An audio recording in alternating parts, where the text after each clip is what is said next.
we hit the button. All right. Well, now they have to see us. I'm going to push another button to do that. Okay. So, it's the Homeschool Roundup. We're rounding up. We're rounding up, but not mathematically speaking. Oh, but Linus learned how to do that. That was a couple lessons ago, was rounding to the nearest 10. I really serve. Is there anybody on the Discord eating? No, we don't. So we're going with a radio show theme model. Okay. Where we've got a Discord server. People can join it. Members of our group. My hair's doing a weird thing. Not pleasant. No, I'm kidding. I like you. Sometimes it feels like a kiss. So brief introduction to the roundup, since we haven't done very many of these. My name's Russ. This is Mari. I run a homeschool group. She teaches. I go to work. I come back. She does some teaching, and she also does math with the boys, because they do not enjoy it when I do math with them, because I go on tangents. So a lot of line segments. If you were to, anyway, see, I went on a tangent there. For the Homeschool Roundup, we're just checking in every other week, talking about some homeschool stuff, and we've got a Discord server for my homeschool group, Faha, that people can come in and talk to us and ask us questions ranging from how do I use the calendar to inside joke to other parenting things, because as it turns out, as I've aged and now have a 10-year-old, which feels completely absurd, I have gained some wisdom over time, which I'm not willing to recognize, but this is where we're at. So I know some stuff sometimes. I don't believe it still. Anyway, topic for today is summertime. We've had a... Oh, you said I got to play the Will Smith song. We never talked about that at all? No, we did. Like, you were like, we should have a summertime theme, and I was like, can we play the Will Smith song? And now we're not. We didn't prep that at all. Or is it Justin Timberlake? Just imagine it. I think it was Justin Timberlake. Did summertime? Summer.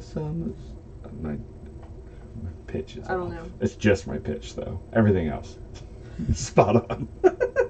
Anyway, no music video. Right. We should have done that. So summertime. We have had a trip to the Bahamas for a master's degree, not for fun. Kind of for both. And I think I got my last grade in, so I'm almost like 99.9% done.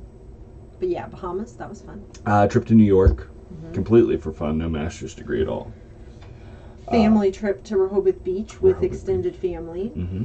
Several days of that. Family camping trip to Breaks Interstate Park back in June. That was hot. Not Wasn't as that hot bad. as most recent camping trip to First Landing State Park with family and friends.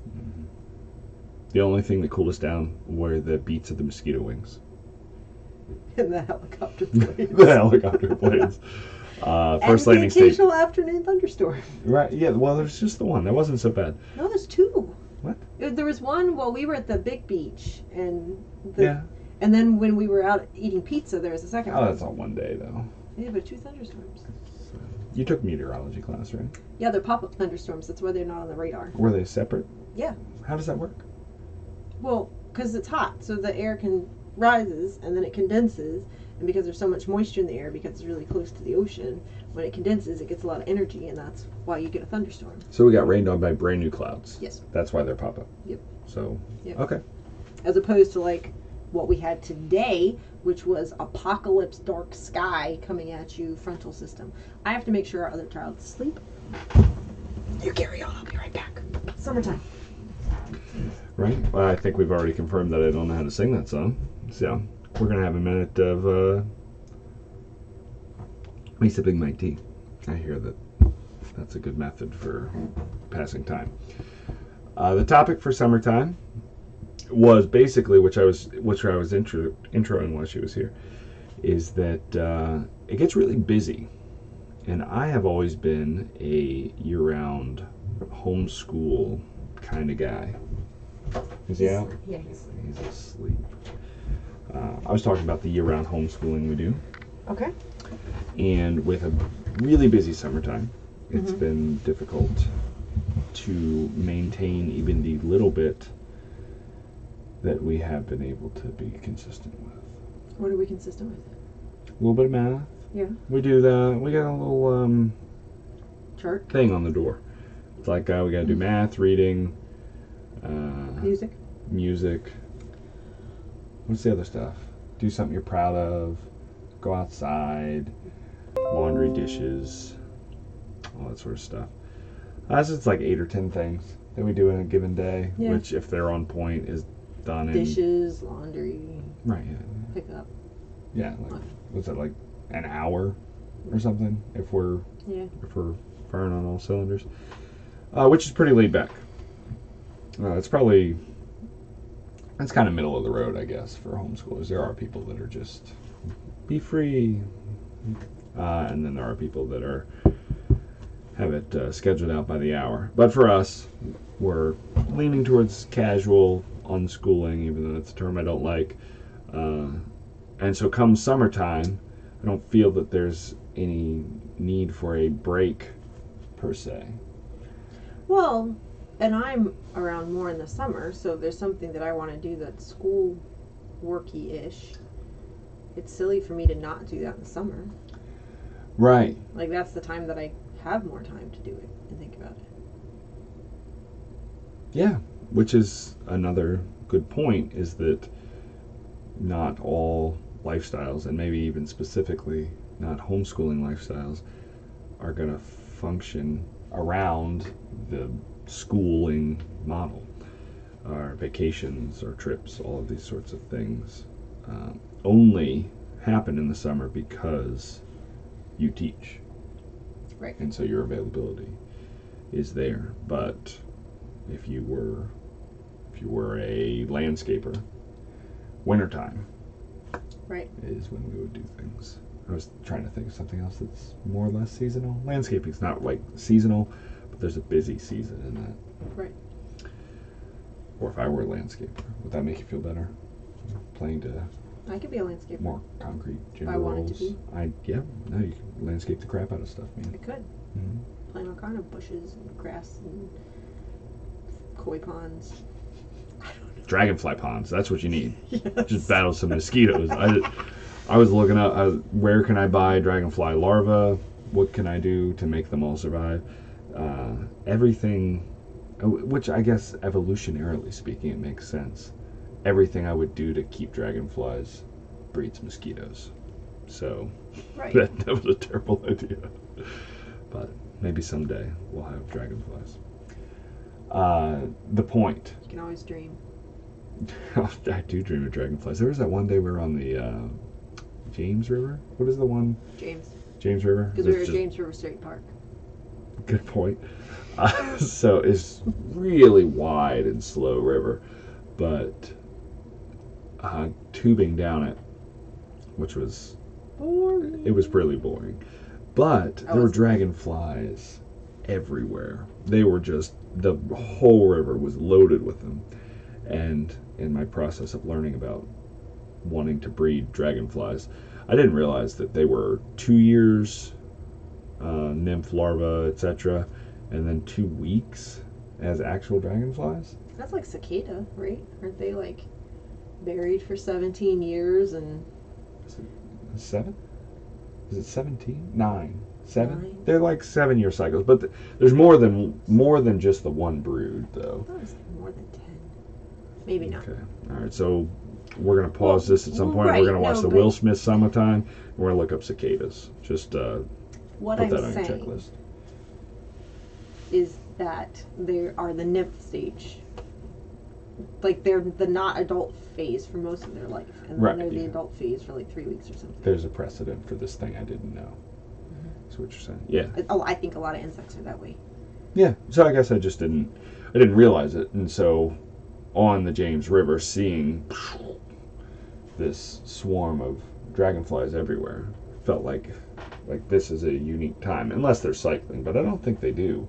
I think there's a couple of weeks of dragonflies, Yeah. and then there's just not dragonflies Well, it's for like a that while. day you walk outside and like something is swarming, and there's just like, I don't know if they're ants or what, but you know, like there's just flying insects everywhere.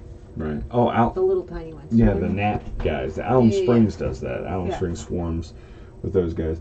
And yellow jackets, but they don't function the same way.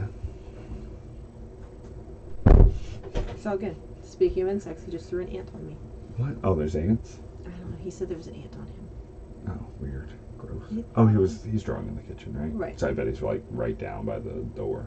Oh, yeah. With the... For the record, we do have ant traps. Like, we know we have ants. We deal with that. Well, that's another summertime I topic. hate ants. Yeah. It's really hard with kids. No, we've always had ants. It's not Is that true?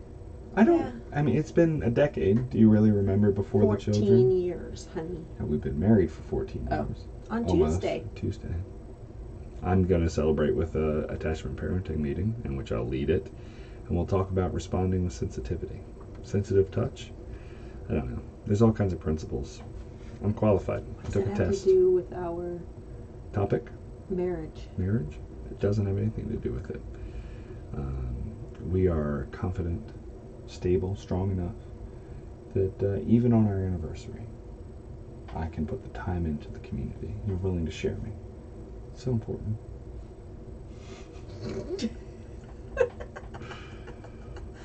Alright. Where were we? Homeschooling. Home. Summertime insects? We've Dragonfly already discussed tangents several times. I've already used that transition, so I can't do that now. Okay. What's it look like to not try and teach somebody something? I think that was the root of the topic here. So what does it look like to say, okay, summer, we're not doing school. We're done. We're taking a break. Well, teaching somebody in school are different things. Not for me. Every day my goal is I'm going to participate in teaching this person something. So are you going to just not interact with the children? Well, I mean, actively not teaching someone something.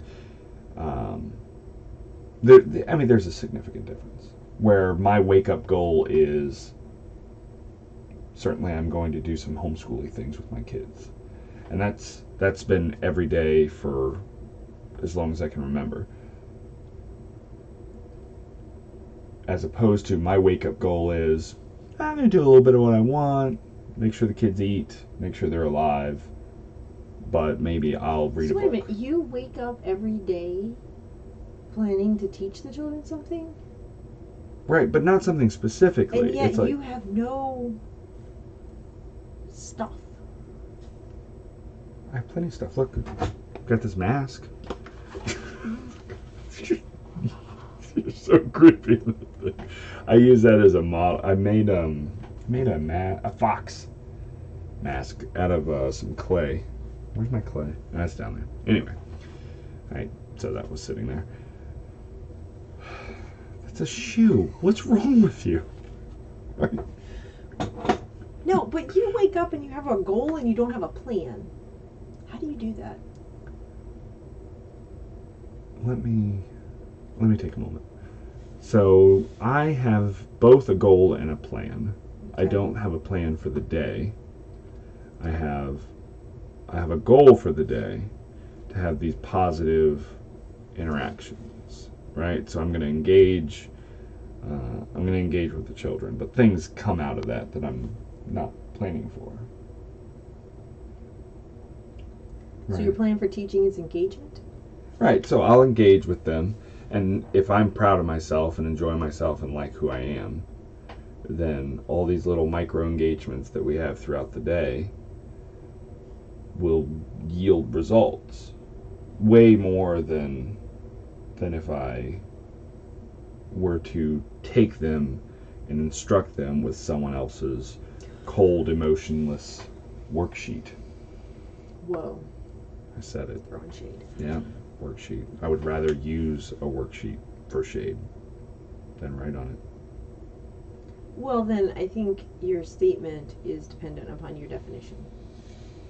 Tell me more. I think that most parents would want to have positive engagements and interactions with their children, but most people view teaching as we are going to purposefully study an academic subject. Not just do life Well, and be positive. it does feel, whatever it is that I wake up with in the morning does feel different than just doing life. I do wake up with a goal or an intention to do these interactions, to have these interactions, and then to hear questions and act on them more aggressively or more thoroughly than I would if I didn't have this goal. Well, you know what would be interesting? Since I just bought 12 notebooks at Walmart, because they were only 25 cents each during back to school sales, I will say, is if you were to like keep a notebook page for a day and write down those questions or those times during the day when you felt you were doing the teaching. To what end?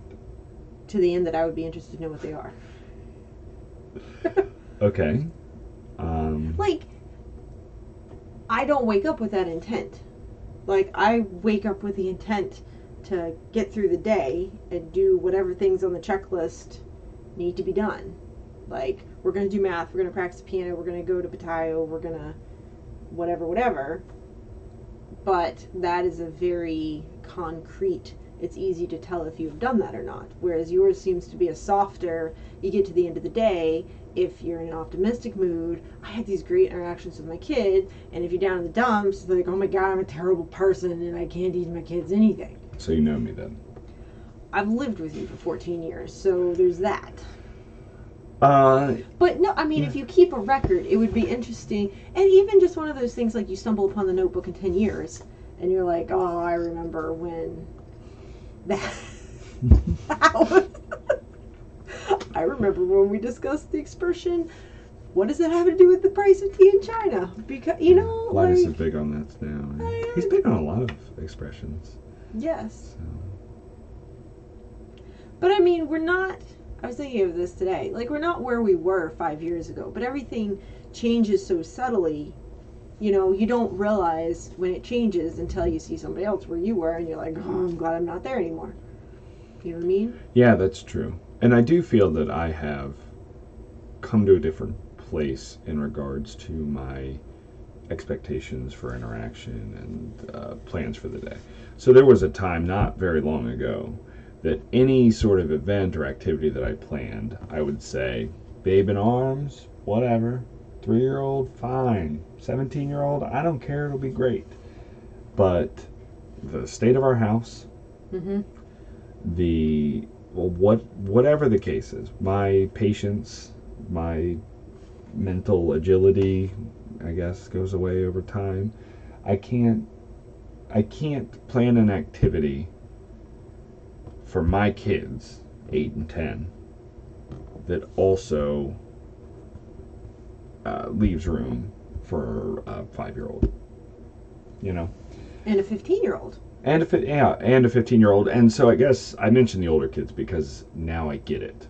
Right. When I put something on the calendar that says, we're all going to hang out, it'd be pretty cool, play some chess, you know? Right. People from 5 to 15 can enjoy chess. Right. They enjoy it slightly differently. Right. But not even all of them, right? I'm certain I've been beaten by a 5-year-old in chess. Kids are incredible sometimes.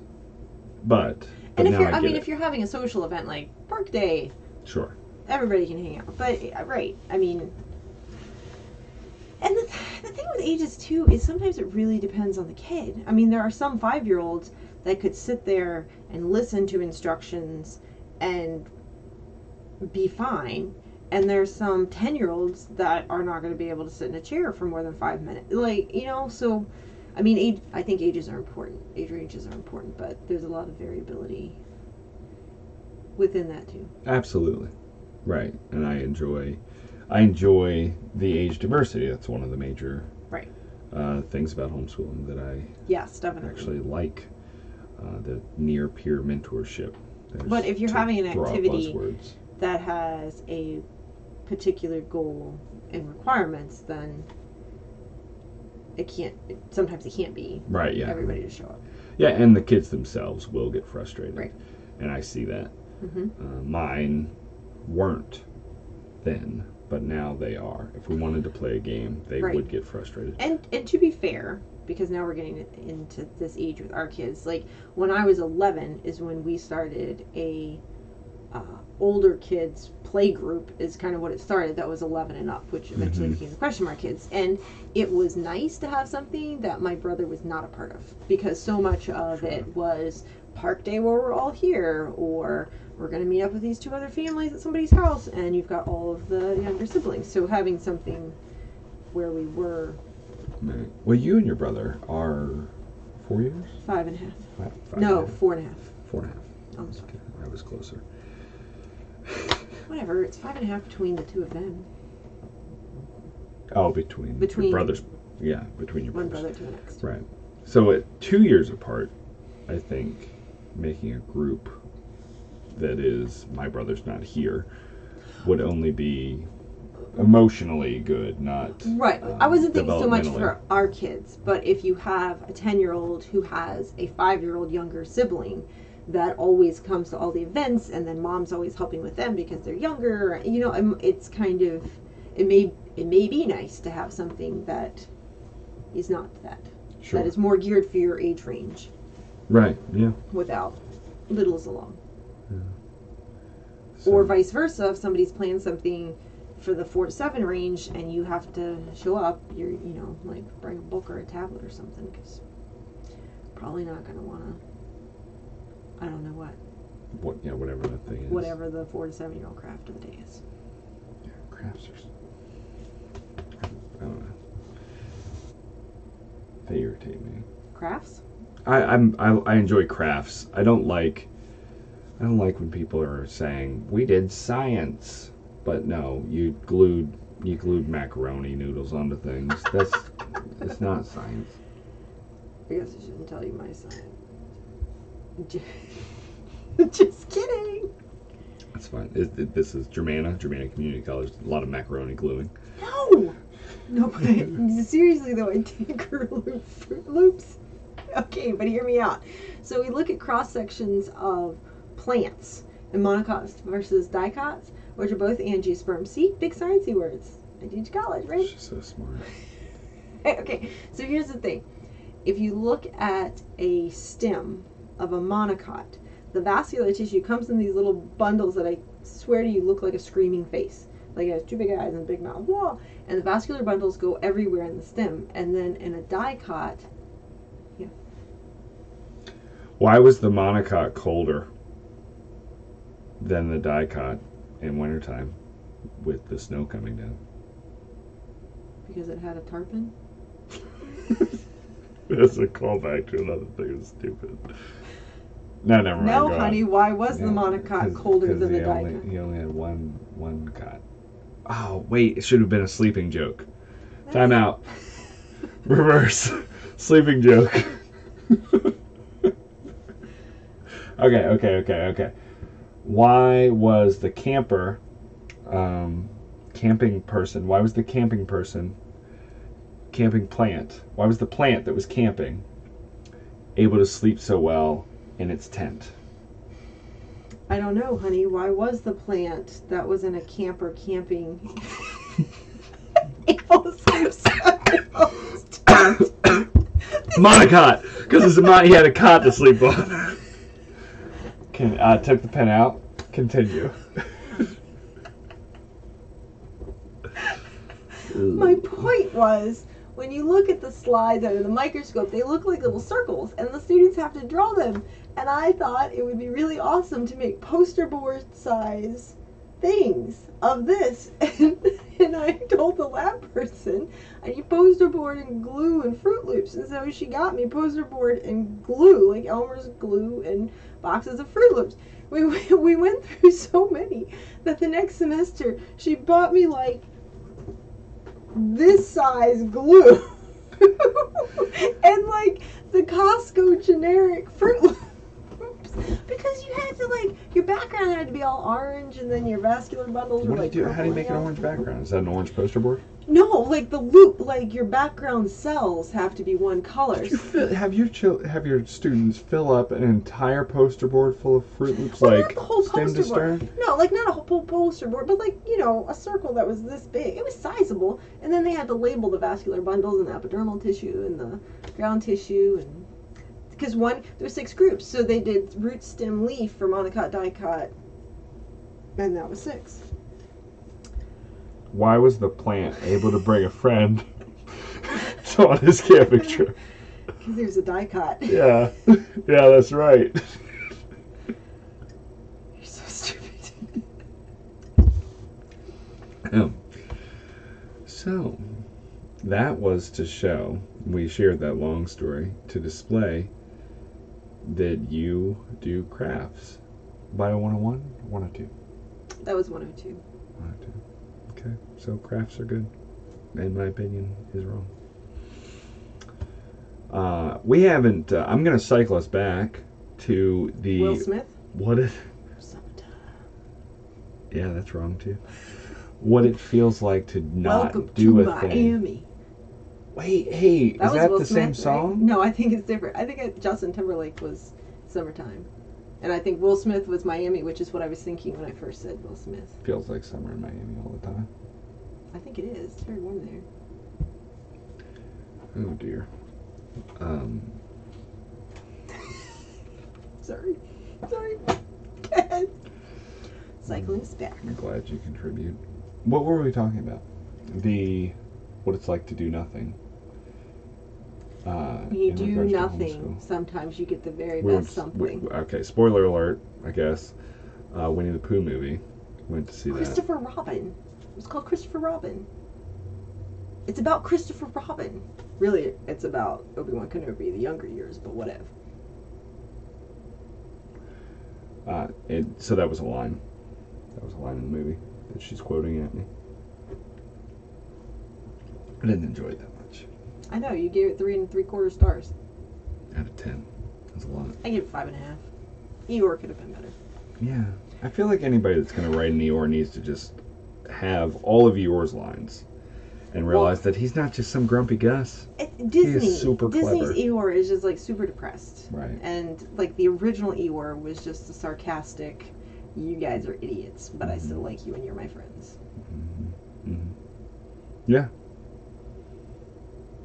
Needed more of that. Yeah. That's so funny. But the animation was really good. I liked the way the animals looked. Yeah, they looked kind of.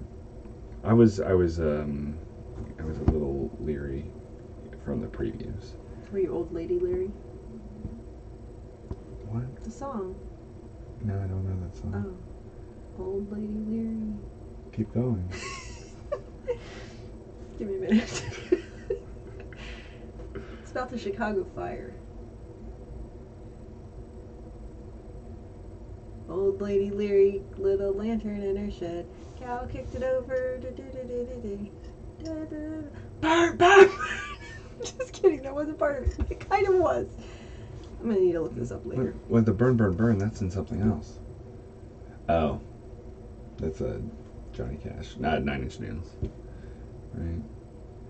Whatever. I fell into Yeah. a burning ring of fire. It's not about the Down, Chicago down, fire. down in the flames This is higher. the song episode of the Roundup, and we're all really excited that we're recording this one. Cause So, you're my cheeseburger, my yummy cheeseburger. I'll wait for you. we're a secular group. I'm singing about a cheeseburger. No, you're singing a VeggieTale song. Yeah, but it's about a cheeseburger. Okay. Do you want me to sing Shine, I'd Jesus, Shine? love you to stop singing. Where were you going? Huh? You were bringing it back. Is it okay to not To do nothing. teach them stuff? I guess Oh. is where I was going. Like what? I don't know. I really honestly feel like I wake up every morning with this weird baggage over my head that we've got to get some stuff done Well, that I'm on for the day. Think about the things that they have learned that you didn't intentionally teach them. Like what? I don't know, but I mean, there's stuff they just pick up. I suppose that's true, but I don't know. I guess I'm just constantly looking for an opportunity to play 1775 with them. You know, like, are you in the right space right now? Are you in the right space at this moment for me to come in? Right. And not educational sort of implies something that I'm not after. Right. So here's the thing I see as an instructor, which being an instructor in a classroom is totally different than what you're talking about, but I think this is part of it. And I remember this as a student and a homeschool student. Like, there are times when you ask a question and you want a simple answer to that question. And then there are times when you ask a question and you're more receptive to more information. Sure. You know what I mean? And so, like, for example, with reading, sometimes when Duncan says, "What word is this?" like, he just wants to know that word because of what, or Linus, like, when he reads a sentence and it's, "What word is this?" unfortunately. And he just wants to go on. He doesn't want to sound out every letter and talk about why a vowel makes this sound versus that sound. And I get the same thing in my class when a student will ask a question, you know, like, why can a virus only infect certain cells in your body?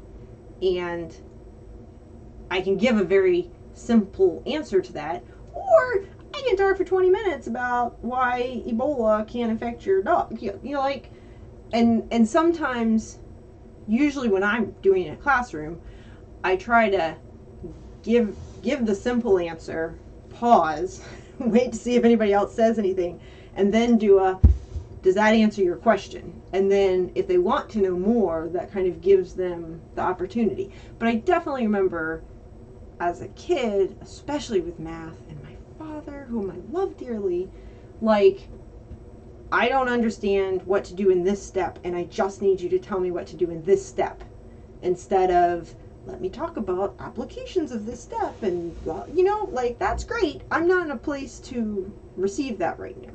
And I see that sometimes with the kids too. Like, Duncan will ask a question, and I think he just wants that simple answer. And sometimes I'm trying to give him, I'd really like to talk about the digestive system with you for 45 minutes, but... This is an I. She's speaking to me. Sometimes I will give him. Sometimes you will also Sure. give him that. And, I mean, especially with Duncan, it's kind of hard to tell if he's interested or if his brain is processing something in another direction. And sometimes they take that answer and you're still talking, and then they're like, "See you later." And then you're all like, "Wait, I was talking to you." But they're like, "I got the information, and now I'm going to go do something with it. Do something. Or something completely or different, something completely not with different. it, which happens a lot. Yeah. So I guess it's just a permission thing where I can give myself permission during the day to not be available for the long answer. Yes. And that's a hard thing for me to do because my identity is so intertwined with being the home educator and support person and technical fix my computer because this thing's not working and I can't log into Netflix because I told you to move the Ethernet For the cable. record, I did not ask him how to log into Netflix. I just found something else to do. Right, yeah. No, she failed over and over again after she told me that she wanted me to move. I said it out loud. I said, I'm moving this cable from here to here. How does that tell me how to get back to Netflix? I said that it's not plugged in anymore. And not plugged in usually means I don't it know doesn't what work. cable you were talking about. Okay. So I gave the short answer, where the long answer would have yielded better results, apparently. I guess we've actually pretty much covered the idea. Now, in regards to people that have this super structured in regards to people that have this super structured thing, this entire topic has probably been lost on them. You know, they are putting in these hours beforehand. They are filling up calendars a month ago for school to start tomorrow or in 2 weeks, depending on which county schedule they're following. And so for that, I get it. You don't put the worksheets in the bin the next day. That's very concrete. That makes a lot of sense. And it helps. It probably makes a lot of sense to take the break as well. So it's not just, yes, it's summertime, we take the break, we're done. Doing a year-round schooling that way would be tremendously exhausting, I would imagine. Well, somebody, I think on my Facebook, in North Carolina, they do year-round school. So they have 3 semesters. Mm-hmm. And I think there's a 3-week break in the summer, but then they get like 2 weeks between each semester. So you get like 3 smaller breaks as opposed to 1 bigger break in the summer. Right. Yeah. Which is interesting. Yeah. And you know, you get used to basically anything that's thrown at you as a person. So 3 smaller breaks, you're gonna find 3 different types of time off, you know, that fill what you've been given permission for. So I guess we're looking to wrap it up now. Can we do more singing? No. So YouTube just says no. You're not allowed to do any of that.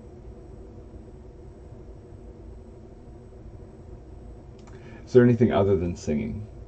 You know what? Anything, including singing, that you would like to include to wrap up the evening?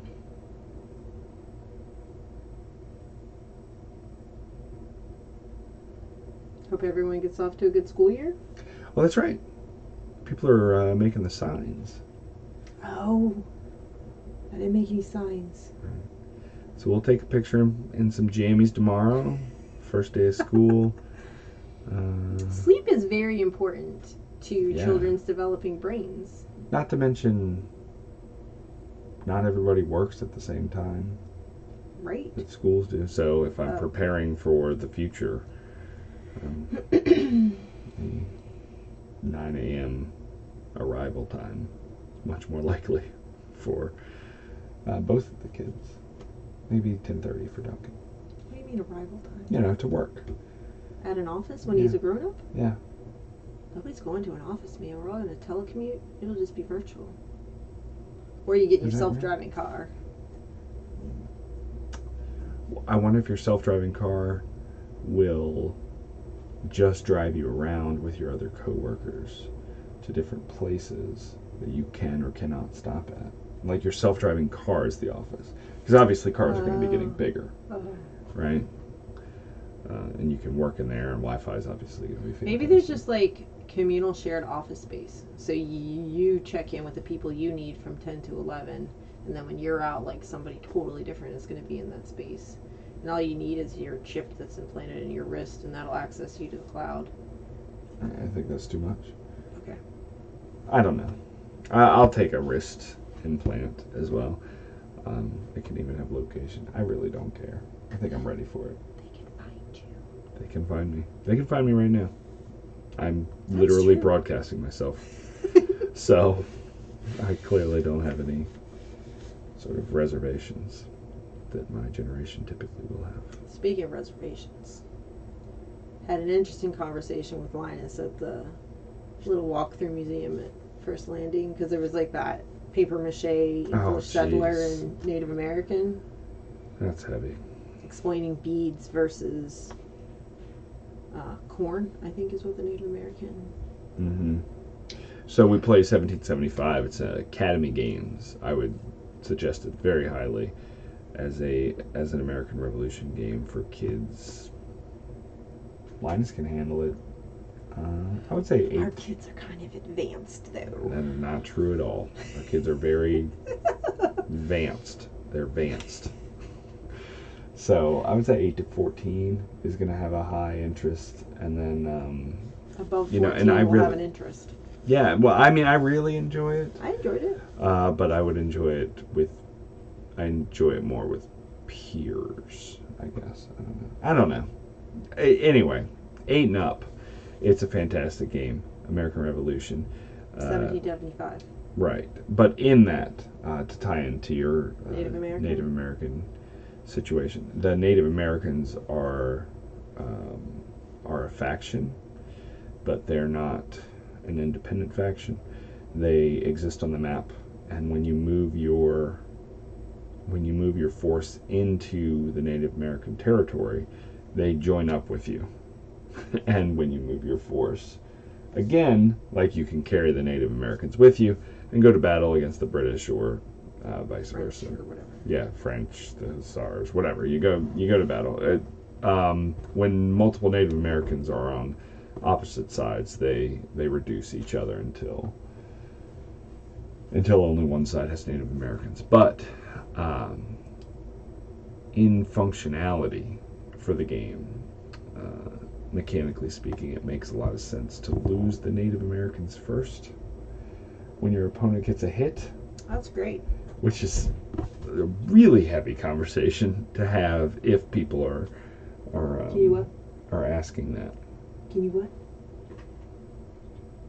Do I have a moment? It's fine. So we're wrapping up, Duncan. So we're going to finish up. But again, so that not only did 1775 turn into an opportunity to talk about the American Revolution, turned into an opportunity to talk about Native Americans. human kindness and all the sorts of stuff that comes with that. Which I guess might lead into the concept of game schooling, which we should probably talk about at some point, because if we do anything, it's that.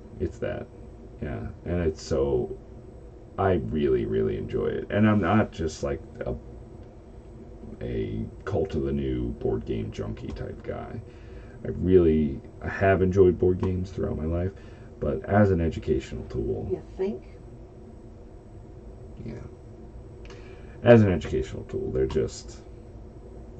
fantastic. Not to mention all of those opportunities that I was talking about before, where I'm always looking for this interaction, like a moment where they are looking for the deep dive conversation piece. And I think it kind of reminds me, there's a English instructor at Germana that uses The Name of the Wind as her English 111 book that they read.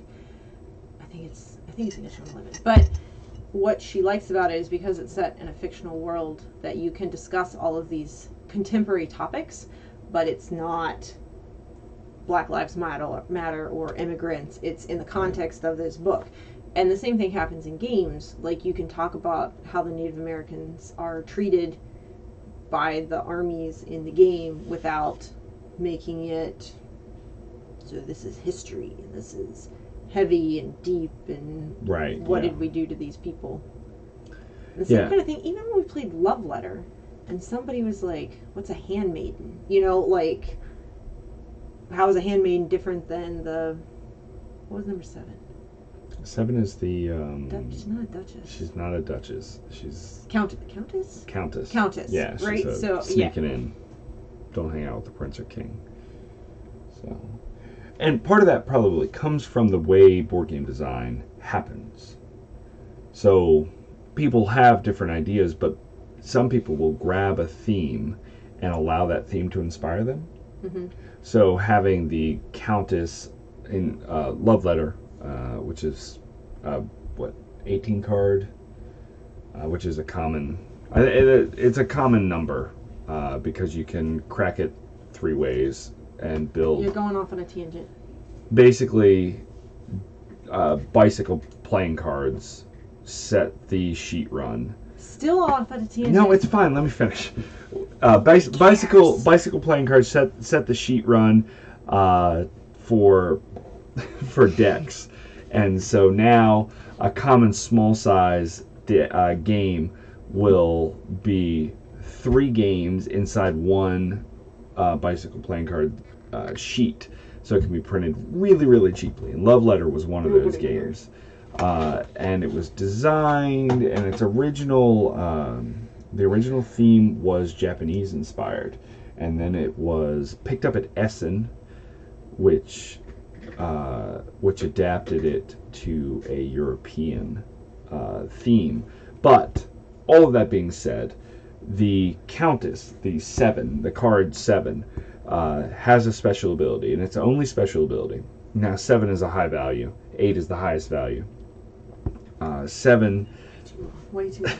This is way too long. What is your point? So the point is that this Countess card, its special ability, is developed based off of a real life concept. That this Countess should not be found with the prince or king because of taboo or improprieties. Right. And so when you look at the card and the mechanics is a smooth transition. So any discussion in regards to the card, like you're physically doing the action, right? So you're separating the king and the duchess, right? The king and the countess. And by doing that, you're following, you're creating the same action, right? Like that real life implicitly applies. Yeah, and then your 6-year-old asks you, why do you have to drop the king when you're holding the countess? Right, yeah, so that's a little bit heavy, relationship-wise. Well, no, I mean, it's not. This is the way things work. It's the same way when I made all those clothespin people for your golf ball game, and then got to research burqas and found out the difference between blue and black burqas. And then Linus was like, what are these clothespin people wearing? And I got to explain the whole thing to him. And that was one of your like cultural learning teaching things. Right. Did that. Right. And to sum up my horrendous rambling there, is that you can get 3 games out of one print run. Shut up. If they're 18 That's not cards. the summing up. You're summing up the wrong side of things. No, there's too much. Let me sum up. The sum up is that in design, you'll take real life stuff as inspiration. Like the Druidic Gazebo. And, okay, different. Why do you keep trying to send me on tangents? That's not fair. I do it to myself enough. The important thing being that in game design, you'll have this real life inspiration for your rules design. And so when you encounter the rules, you're coming at it from the other side, not from the design end, from the playing end. When you encounter the rules, there's a logical progression to reality. You don't have to make any leaps of faith in a well-designed game. You don't have to make any of these gigantic leaps because it is approached step by step, typically, which is fantastic and very cool. I'm trying to think of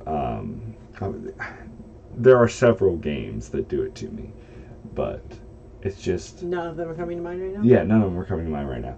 But like it just feels absolutely right. All the actions you take feel absolutely right. Trying to look at all the games right now. Yeah, there's too many. At any rate, Definitely they're out there. The games are done that way, and every single one that is coming out nowadays comes from that storytelling, where you're telling a story of history, you're telling a story of whatever the thematic inspiration is, and that's why it feels like game design, or it feels like game schooling, is a good direction for us. So. Also, we have over 150 board games, so we're invested. So tell me how expensive your curriculum is. Mine's like the same-ish. You said that you got most of them on sale. Right. How'd the swap meet go?